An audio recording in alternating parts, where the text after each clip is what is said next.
Efficiency has been a focus of the first months of President Trump's second administration. My guests today are civil servants with storied careers and lifelong perspectives on how to conduct nonpartisan investigations and keep government running effectively and efficiently. Gene Dodaro is the 8th Comptroller General of the United States with more than 50 years of experience at GAO, leading major management reform initiatives and overseeing the development of reports and testimonies that have significantly impacted government policies. His work has resulted in billion-dollar taxpayer savings, improved government programs, and strengthened cybersecurity efforts. Michael Horowitz has served as Inspector General of the Department of Justice since 2012, overseeing efforts to detect and deter waste, fraud, and abuse in the department. He has also led the Council of Inspectors General on Integrity and Efficiency. Welcome to both of you. Good to be with you, James Christian. We're talking a lot about government management, government reform, and there's a central question that I think would be really good to dive deeper into. What is the inherent value of the independent accountability measures that we have in government?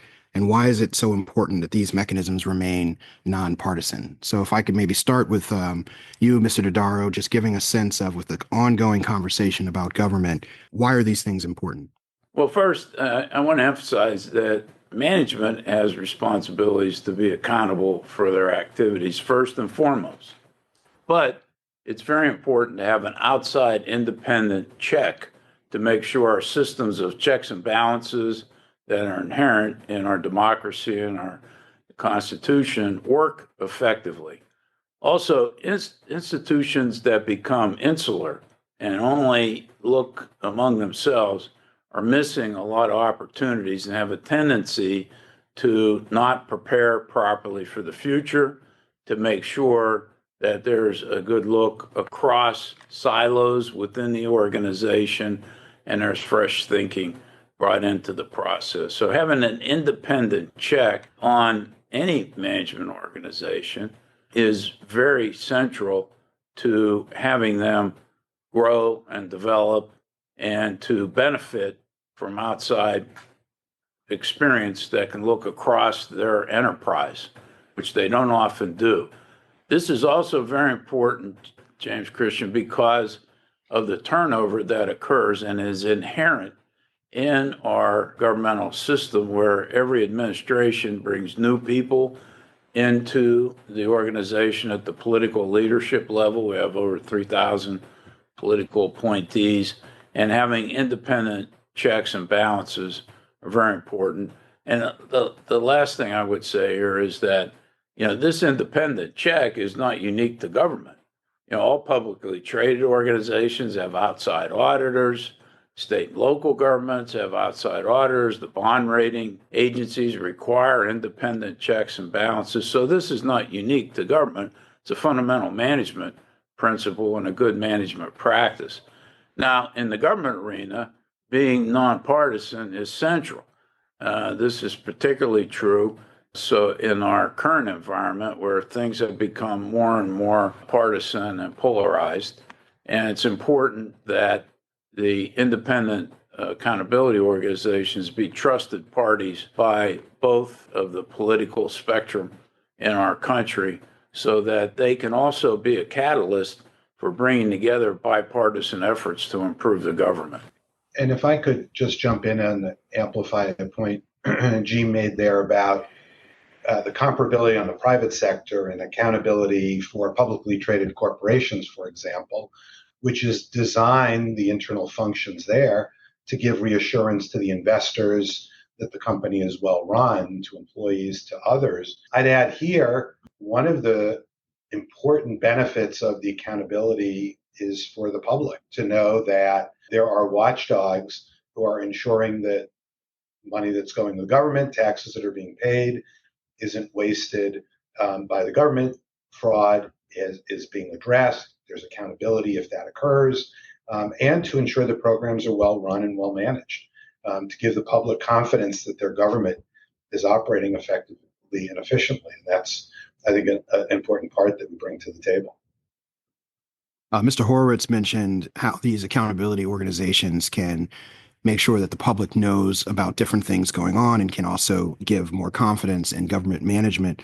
Mr. Dodaro, could you describe one of these mechanisms that I think does a good job of this is the GAO's high risk list. This puts a lot of issues into focus for agencies, but also for the public. So could you please just describe this high risk list and potentially mention what has led to significant improvements in government programs? The high risk list has been a central part of government since 1990. It's one of the longest running bipartisan good government efforts in our government's history. It initially started out as a focus on identifying areas of fraud, waste, abuse, and mismanagement so that the administrations in place and the Congress could deal with issues before they became a crisis. And then eventually, over time, we've also added the need for broad-based transformation.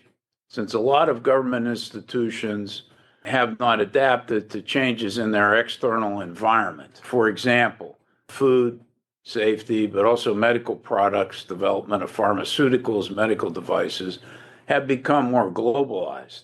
Most of the ingredients for prescription drugs, for example, come from foreign companies.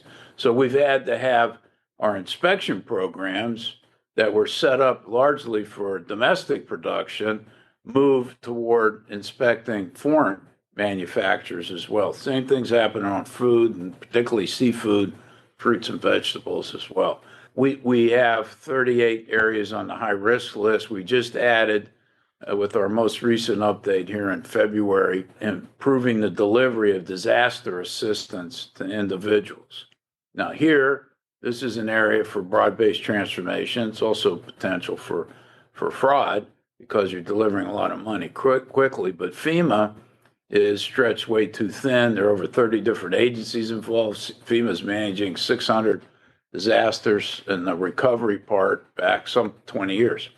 So the high risk list puts a spotlight on areas of government where there can be focus. So the administrations can focus. It's been part of almost every president's management agenda since the list was created, and it helps Congress focus its oversight attention on the highest risk across the federal government. It's led to over $760 billion in financial benefits. Large programs like Medicare, Medicaid are on there, weapon systems, acquisitions, whereas large expenditures, our tax administration system is on the high risk list as well. And there have been very many improvements. I don't believe that the Department of Justice Office of Inspector General has a high risk list, so to say, but your management letters, there are other tools at your disposal. How do you raise to agency leaders, to Congress, to the White House, where improvements can be made? And how do you do that also for the public? I think our closest equivalent to what is a very important report that GAO puts out is the Top Management and Performance Challenges report that we are required by statute to put out every year, as are other IGs. We put out ours on November 15th, which goes out with the financial statement reports of the agency. And it allows us to pull together into one document a summary of what we see as the biggest challenges facing the Justice Department, both going forward, but also based on the work we've done and that we compile in that report and reference in that report that we've seen in the recent past. And for the Justice Department, many of the challenges largely remain the same from year to year, but they do change in some significant ways. It again allows us, as Gene just indicated, is the case with the GAO high risk list. It allows department leadership, which changes frequently. Keep in mind, it may be every 4 years, but also in many instances, senior leaders of the department might be changing every 2 years or 3 years. So it gives them a place to go look at annually what has happened at the department in terms of challenges and to see how things have improved or frankly not improved over time. And one of the places where our lists intersect is on the Federal Bureau of Prisons, an area that Gene and I talk about frequently and is on both of our lists. And we both recognize the importance of it being on each other's list because of the additional visibility it gets, given the significance of the issues that we've seen at a place like the Federal Bureau of Prisons. We've got on our website, in addition to our annual Top Management and Performance Challenges report, in the BOP space specifically, given its significance, listeners can go to the website and see a compendium of over 100 reports we've issued on BOP issues in just the last 20 years, just in that space. And we did that because of the significance of the issue. And again, highlighting these issues gives policymakers a chance to assess what the issues are, policymakers in the administration, policymakers in Congress, other stakeholders, so that hopefully they address the many recommendations we've made, GAO has made. We cross-reference to GAO reports in our own work, and that's how we speak to the public and to policymakers so that they can see what the issues are. You mentioned issues that both organizations have worked on. I would imagine if we go back a bit, the pandemic response work that you've both done is one of those areas. So, Mr. Horowitz, you oversaw the Pandemic Response Accountability Committee, and I know that required navigating kind of a highly charged political environment. How did you maintain your nonpartisan stance during your work there, and what might be some highlights that you found through the results of the committee's work? Well, one of the first things I did was reach out to Gene so that we were well coordinated with the IG community and GAO on these issues, because as we both recognized at the time, $2 trillion of oversight was a heck of a lot of oversight to do. It's become $5 trillion, or became $5 trillion of oversight with the various bills. And so one of the most important things to do was to work throughout the oversight communities that were available to help pull together information and understand what was going on, because it was so critical at that time, particularly since all of us were initially at home, working out of our homes given offices were shut. So making sure we were well coordinated with GAO was critically important. Making sure we were well coordinated with state and local auditors across the country, with state and local IGs across the country was critically important, as well as with our own IGs. And what we all talked about in the IG community was making sure we were doing a couple of things right off the bat. First of all, like all of our work, we needed to stay fact-centric focused, but really what was going on in the oversight world that we were responsible for addressing. And so it was, how do we report out to the public what was going on with these hundreds of billions of dollars of funds that were going out the door literally within the first few weeks in April. There were $400 billion, for example, went out the door in the first 2 weeks in April for the Paycheck Protection Program by SBA, as reported by SBA's OIG. The other thing we needed to do, including being fact-focused and information-focused for the public to see where the money was going, was getting our work done in a timely way and making sure we were getting out reports promptly.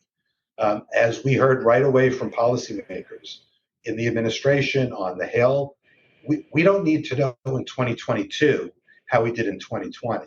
We need to know in 2020 how we're doing in 2020 as the pandemic was going on. So we all had to think about how we were going to do that. And that's something that we thought about within our IG community, but importantly with GAO and others that we were partnering with in this space. $5 trillion in oversight. That's a lot of money by anyone's standards. Let's talk a little bit about savings and not just spending. Efficiency has become one of the hottest buzzwords in Washington more recently, with people seeing it in many different ways. The current administration has set a goal to save around $2 trillion. Mr. Dodaro, is that a goal that you think is achievable? And could you maybe also talk about the goals that GAO has set and able to help the Congress and the government reduce some of its spending and save money as well? The public reporting on the administration's goals for the Department of Government Efficiencies seems to continually evolve. from the original 2 trillion to 1 trillion. I've seen even today referenced in the media 150 billion as the goal. So we'll have to see, exactly where they set the goal. There's been a lot of litigation that's changed some of the original proposals they had for reducing staff, or contracting or spending or whatever. So, but the goal is good. I've spent over 50 years butting heads with bureaucracies across the government, and there's a real need to become more efficient and effective. But how you go about it matters. And so, and at GAO, our approach is to work constructively with the agencies. And of course, unlike the Department of Government Efficiency that's in the executive branch, we're in the legislative branch. So our recommendations are voluntary and advisory to the executive branch. Now, Congress can mandate that they be implemented, and they do in many cases. But we work constructively with the agencies, make recommendations. They get a comment on our draft reports. Our targets, James Christian, we target try to save $50 billion a year in financial benefits to the government. We regularly exceed that. Last year was $76 billion. I set the target at a modest level because I don't want people to think that we're going to do something against our professional standards or our objectivity or independence by trying to hit an arbitrary target when we don't have any control over whether our recommendations are implemented or not. During my tenure, we've saved well over $1 trillion in financial benefits to the government. So GAO in the last 6 years has returned $123 back in financial benefits to the government for every dollar that's invested in us. So I'm very proud of our record there.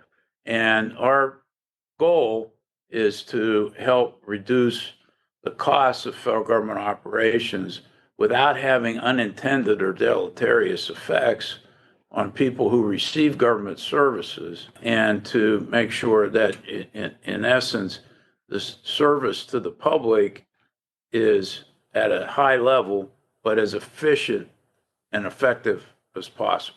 $123 return is an impressive number in and of itself. Mr. Horowitz, you also, through your work at Justice and the Office of Inspector General, are having an impact as well. What has been your impact on the Department of Justice, particularly during a period where we've seen declining trust and many other issues? You've been at the center of a lot of politically charged issues, but you've maintained a nonpartisan stance, and your agency has done a lot of good work to improve benefits there. Can you just give an example or explain a little bit more about what you're doing and what impact you're having? It's been certainly a far more interesting 13 years as Inspector General here at the Justice Department than I thought it would be at the outset of my tenure in 2012.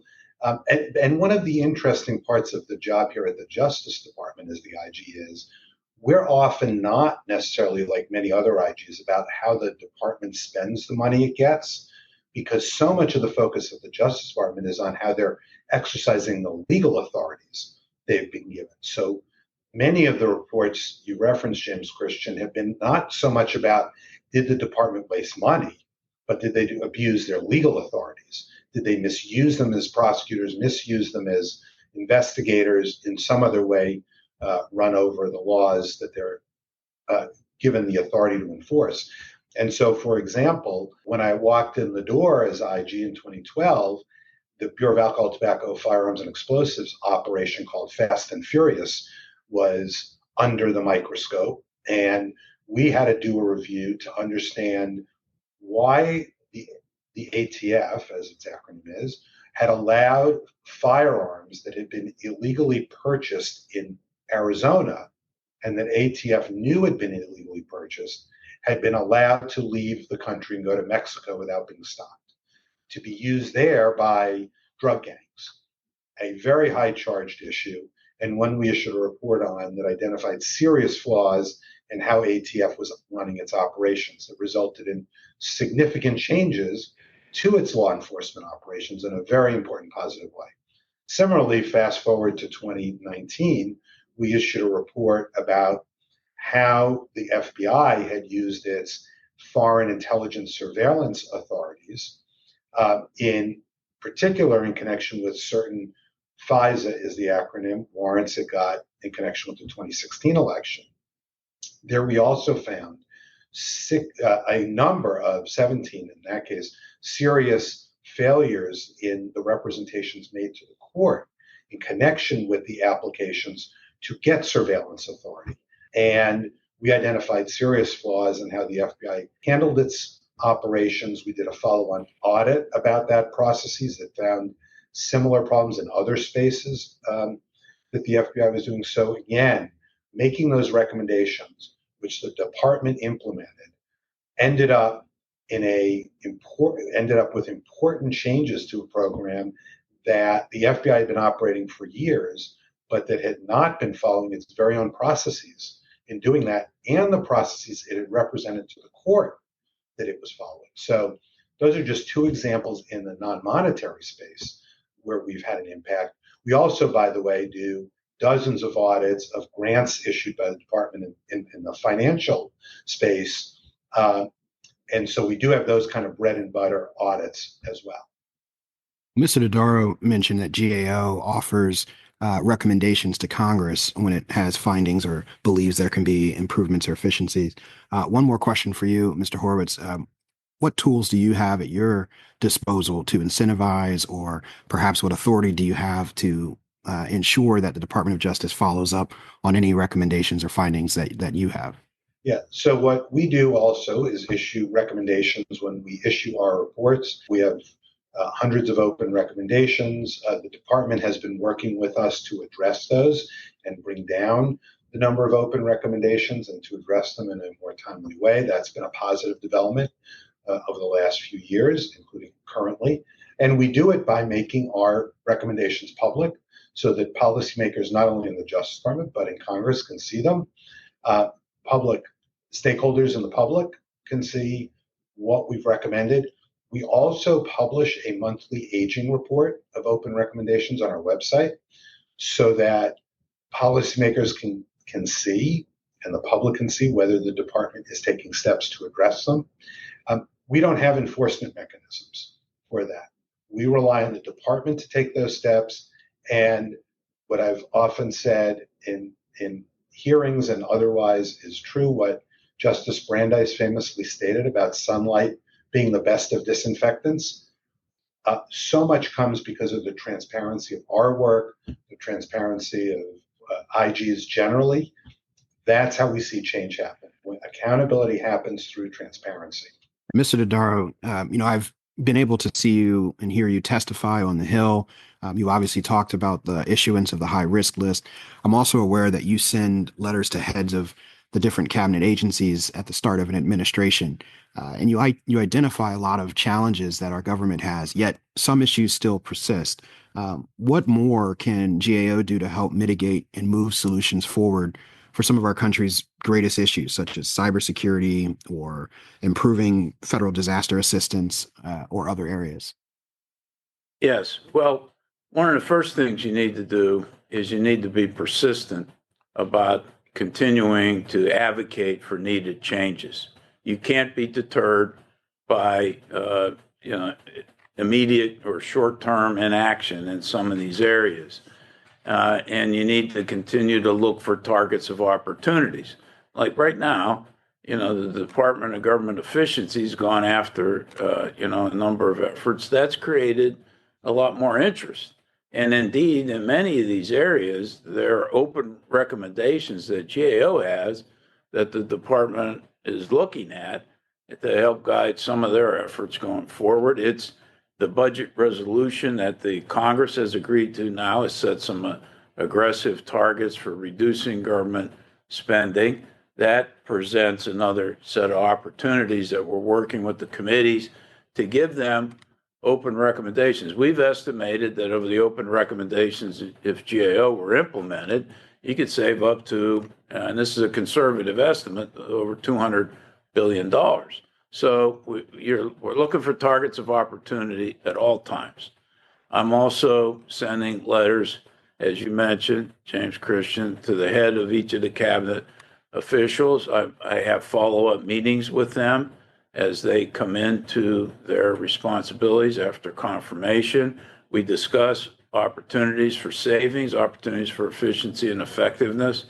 And those letters, where I focus on a few priorities and ask them to focus their personal attention on it, have good effect. And then those letters are made public.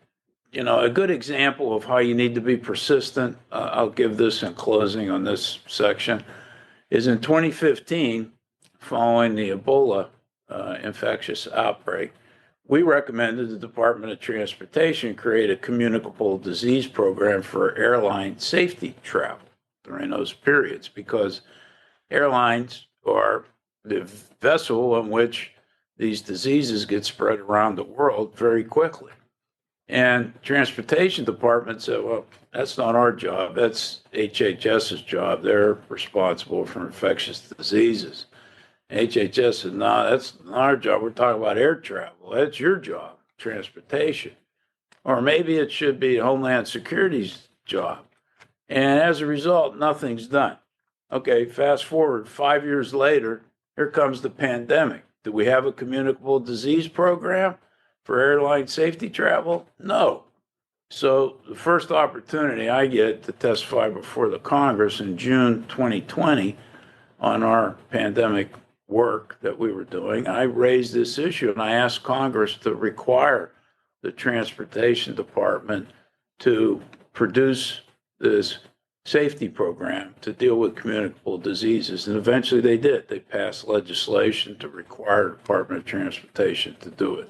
So that shows both the need to be persistent over time, but also look for targets of opportunity to get your recommendations implemented. I never give up on any of those recommendations.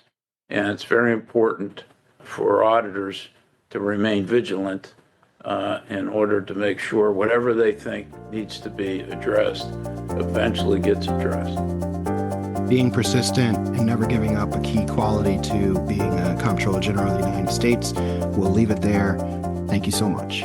Thank you, James. Great to hear. It's been my pleasure, James Christian.